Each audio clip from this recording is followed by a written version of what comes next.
নমস্কার বন্ধুরা, আমি সাগরিকা। আমরা গিয়েছিলাম শিলিগুড়ি অ্যাক্রোপলিস মলের ওখানে, যেখানে গোরখেকো হাট বসে। মানে আপনারা দার্জিলিং, সিকিম যা যা পাবেন লোকাল সবজি, সেগুলো কিন্তু এখানেও পাবেন। মেন ইন্টেনশন ছিল ডাল লেক খুরসানি, অর্থাৎ সিকিমের যে লঙ্কাটা রয়েছে পাহাড়ে, সেই লঙ্কাটা খেতে কিন্তু দুর্দান্ত হয়।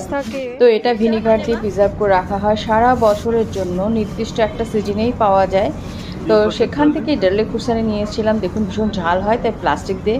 আপনারা যারা যারা আসবেন তারা কিন্তু ডালে খুরসানি ডাইরেক্ট হাতে ধরতে যাবেন না, কারণ প্রচণ্ড ঝাল হয়, যেটা অরিজিনালটা।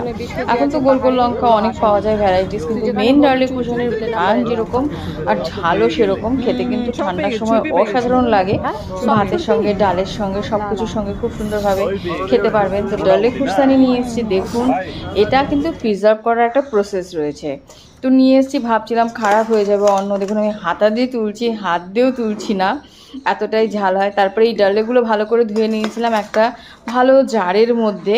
আমি কি করেছি, এই ডালেগুলো দিয়ে দিচ্ছি। তো এটা দেওয়ার পরে কি করতে হবে, এখানে ভিনিগারটা দিয়ে দেবেন। ভিনিগার দিলে পরে অনেক দিন থাকবে গাইস। তো এইভাবে ভিনিগার দিয়ে দিবেন, একদম ভিনিগার দিয়ে পুরোটা ভিজিয়ে দেবেন। আবার একটু লবণ, যেটা আমরা খাই, সেটা দিয়ে দিবেন। একটু বেশি পরিমাণে দিবেন, কারণ এটা আপনি সংরক্ষণ করবেন সারা বছরের জন্য।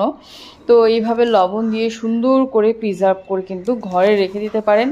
আপনি ডাল, ভাত, চাটনি যে ধরনের খাবার খান না কেন, খেতে কিন্তু অপূর্ব লাগে। প্রথমে ভিনিগার দিয়েছিলাম, আবার লবণ দিয়েছি, আবার ভিনিগার দিলাম, দিয়ে এবার জারের মুখটা বন্ধ করে রেখে দেবো। রেখে এইভাবে রোদের মধ্যে রেখে দেবো। তো আমার ডালে খুসানি কিন্তু সংরক্ষণ হয়ে গেল। দারুণ ব্যাপার বন্ধুরা। যে যারা যারা আপনারা নর্থ বেঙ্গলে আসেন, তারা এইভাবে নিয়ে যাবেন ডালে খুসানি, অনায়াসে সংরক্ষণ করে রেখে দিতে পারবেন। টাটা।